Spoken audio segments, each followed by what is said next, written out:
Hello class, welcome back to our channel. So for today's video, we will discuss dividing decimals. Okay? So let's proceed to our first example.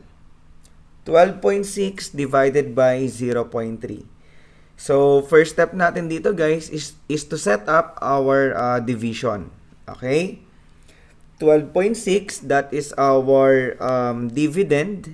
So makikita yan doon sa loob ng ating division bar. Okay? And then, yung ating 0.3 naman, that will be our divisor. So, makikita yan outside the division bar.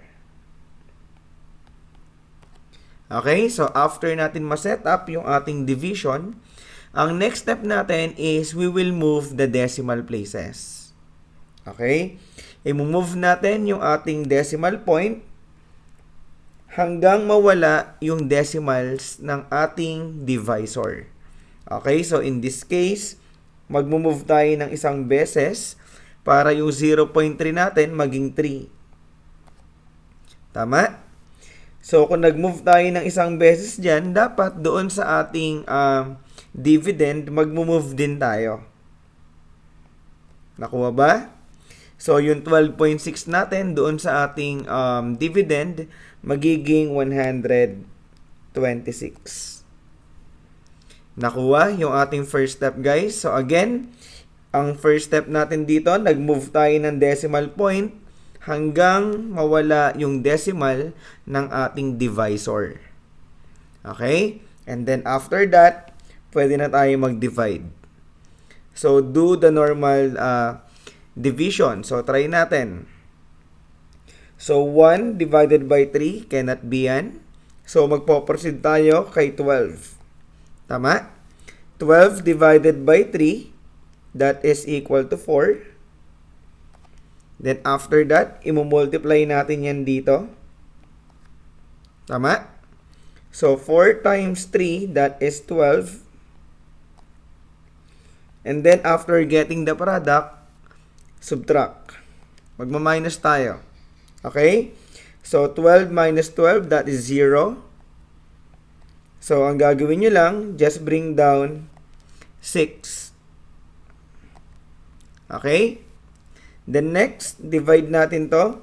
6 divided by 3, that is equal to 2. And then, ulitin natin yung process. Multiply natin yung 2 dito kay 3. So, 2 times 3, that is equal to 6. And then, after that, subtract. Okay?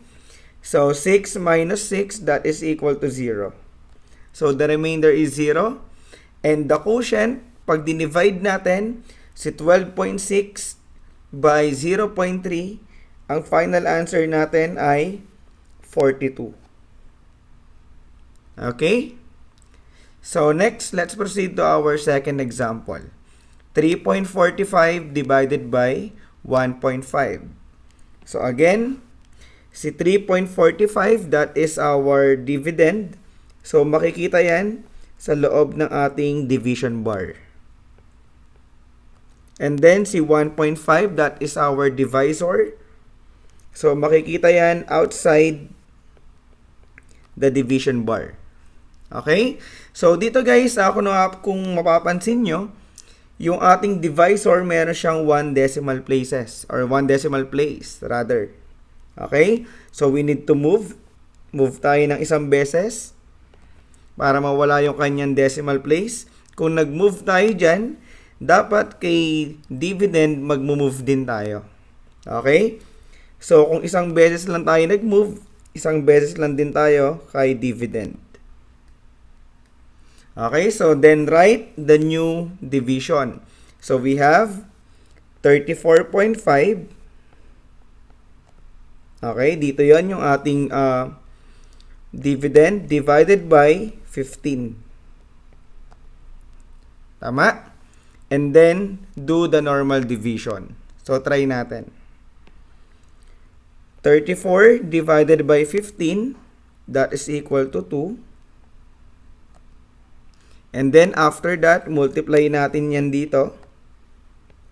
So 2 times 15, that is 30. Okay? Then subtract. 34 minus 30, that is equal to 4. And then bring down 5.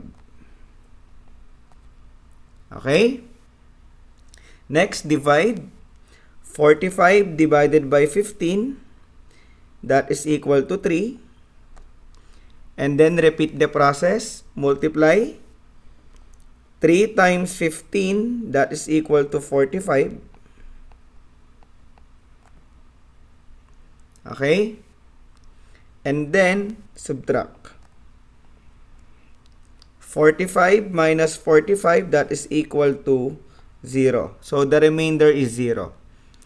So dito guys, the quotient, pag dinivide natin si 3.45 by 1.5, the quotient is 23. But we need to include the decimal place.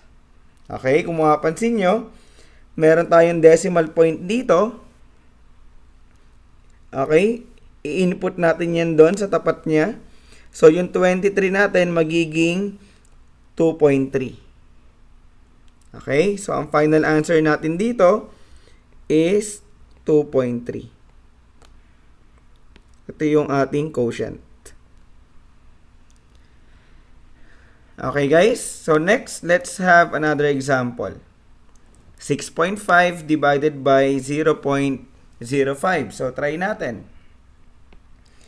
6.5, that is our dividend. So makikita yan sa loob ng ating division bar. Divided by 0.05. So dito guys, mapapansin nyo, yung ating divisor merong 2 decimal places. Tama?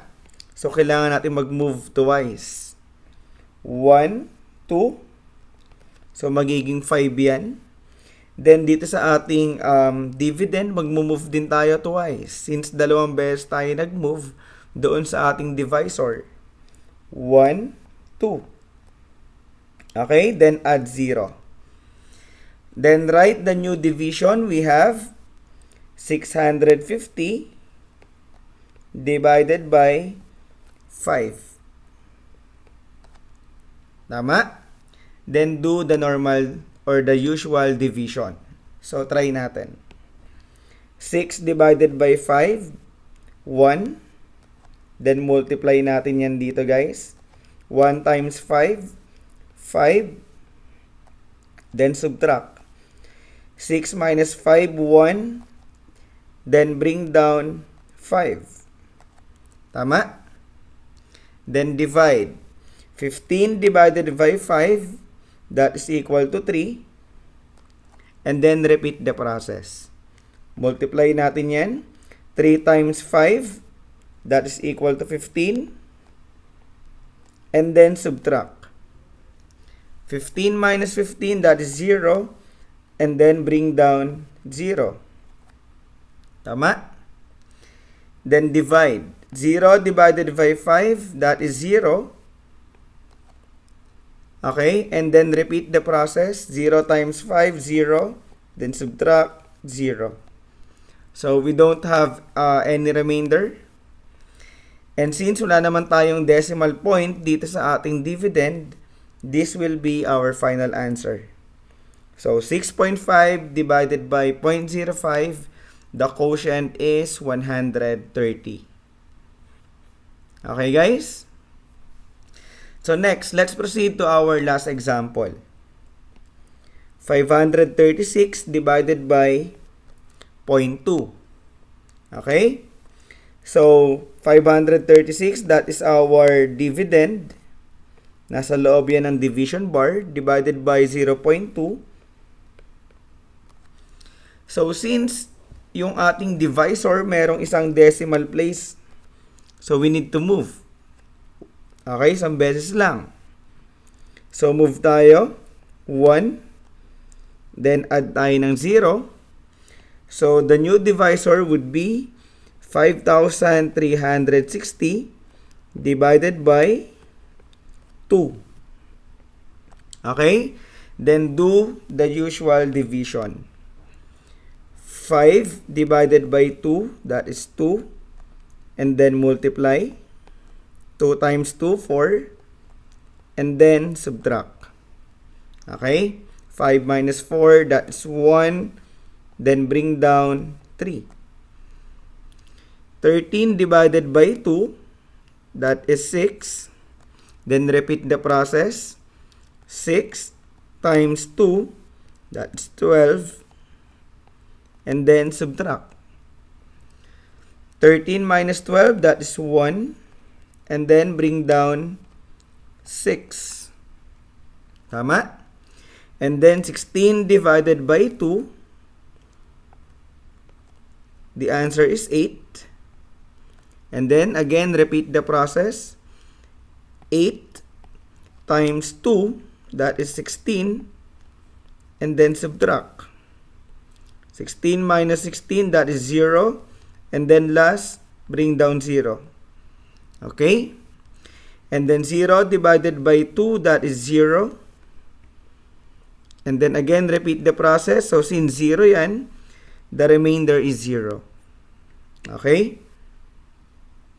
So, the quotient, pag dinivide natin si 536 by 0.2, the quotient is 2,680.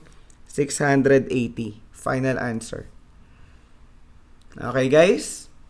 So, this is the end of our video. I hope naintindihan nyo kung paano ba mag-divide ng decimals. So, if you have questions or clarifications, kindly put them on the comment section below. Thank you guys for watching. This is Prof. D. I'll catch you on the flip side. Bye!